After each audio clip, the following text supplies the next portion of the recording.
minus 15 seconds. Minus 10, 9, 8, 7, 6, 5, 4, 3, 2, 1, T0.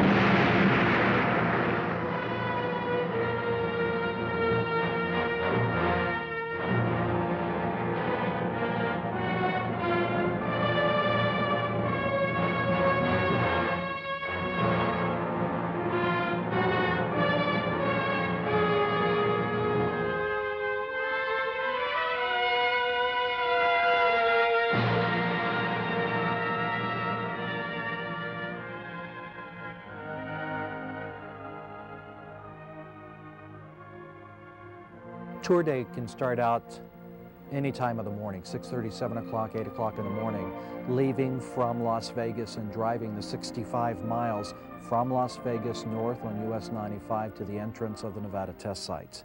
The test site was picked in 1951 out of 3 other sites here. And the reason that the scientists came here is that they were looking for a place to do on-continent nuclear weapons tests.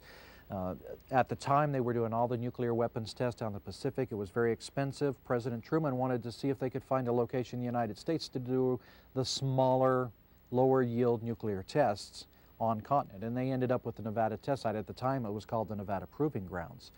Testing out here has been done in a variety of ways. And when we were doing the atmospheric test, it was amazing what they did. They would fly the airplanes out of a Kirtland Air Force Base in Albuquerque and drop the devices out of an airplane. They suspended devices from balloons. They put them on top of wooden towers. They put them on top of steel towers. They shot one out of a cannon. That was through the 1950s. Then with the Limited Test Ban Treaty, we went to underground testing, and tests were done anywhere from 600 feet to 2,000 feet underground. And we went through extensive reviews to assure that that radioactive material would stay underground, that there wouldn't be any ventings coming up to the surface. In all, the United States has done 1,054 nuclear weapons tests, and of that, 928 of those were done here at the Nevada test sites.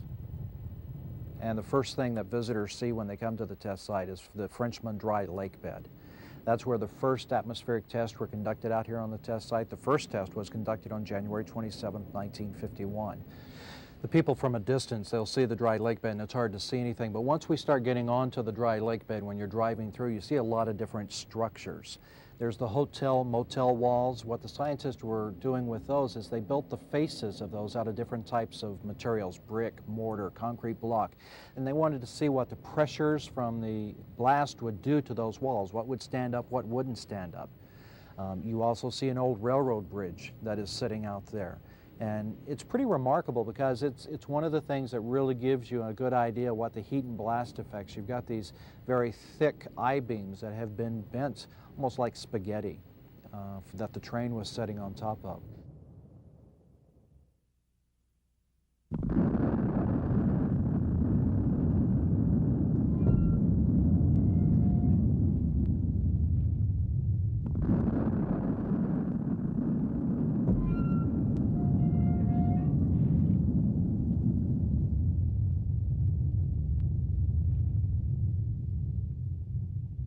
Some of the other things that you see when you're out there, there's some concrete domes.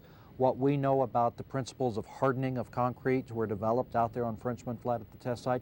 The scientists used different types of mixtures of concrete, of mortar, mixed with rebar, different sizes of rebar, so they could understand how to harden concrete. One of the more unusual things that's also out there on Frenchman Flat is the old bank vault. The standards that U.S. bank vaults are built today are built based on the test that they did out there at the site. They built an actual vault, and you can see where the sides have been peeled away from the blast, but the contents that were inside that vault at the time of the blast survived all of that. So what they were looking at is construction of items, how they would withstand the heat and blast. They weren't looking at the effects of the radiation, but how things would hold up to the heat and blast. And so a lot of modern day standards that we have for structures that we have now, bank vaults, for a multitude of things, have come about as a result of the atmospheric testing that took place there on Frenchman Flat during the atmospheric testing days. IceCap was to be the last underground nuclear test that was going to be conducted here on the test site before the moratorium was signed in 1992. But events of the world caught up with us here at the Nevada test site, and the moratorium was signed, and that test was never conducted. And what you have left standing there is the tower, and inside that tower is the canister that would have held the nuclear device. An 1,800-foot hole is there. All the cables are on the ground, and some of the support trailers are still sitting there. Those support trailers is where all the information would have come up the cables and would have been recorded in those trailers. And as well as a part of redundancy, those signals would have been sent here to the control point and recorded in the control point. This is the control point at the Nevada test site. The control point is where everything happens on the day of an experiment. All the scientists, the technician, the security people, anybody that's associated with the experiment are here in the control point. This is where all the information comes into to tell the scientist if the experiment has been successful. In essence, it becomes the nerve center for the test site on the day of an experiment. Sedan Crater was done in 1962, July of 1962. It was part of the Plowshare program where they were looking for peaceful uses for nuclear weapons. What they were trying to see is if you could take a very large device, in this case it was 104 kilotons, and use it to dig a canal, a lake, if you could blast away mountains to make a pass for a highway system. They wanted to see if you could use a nuclear device to dig with. The answer to the question is yes, but this nation never did it because of the residual radiation that's left behind. But what you've got with Sedan Crater is a big hole in the ground that's 1,800 feet across and about 300 feet deep, and it shows you the force that you can have from a 104 kiloton nuclear device. The Apple II houses, that was a test that was done in 1955. It was a civil defense effects test. The civil defense agency of the time that was here in the United States wanted to see how modern Americana would withhold or withstand a nuclear attack on the United States. If you remember, a lot of people may have read the history and seen, and for those that were alive during the time, the mentality was duck and cover, a red under every bed. And so it was on the top of everybody's mind about safety from nuclear weapons.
So what the Civil Defense Agency of the time did was create American homes, wood structures, brick structures, two-story homes with basements.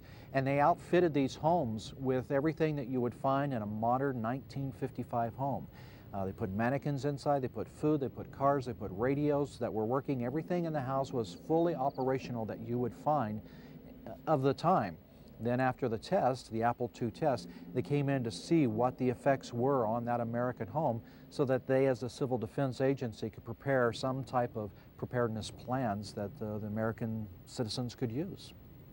When operations allow us, we do tours out here. We do about 8,000 people a year, but the process that you've got to go through is very simple. You contact the Department of Energy in Las Vegas. We'll bring you out here in a bus. If it's a smaller group, we have vans that'll bring you out here, and we'll tour you the 200 to 250 miles that you'll drive in a day, seeing the sights of this piece of property that's larger than the state of Rhode Island. 3, 2, 1.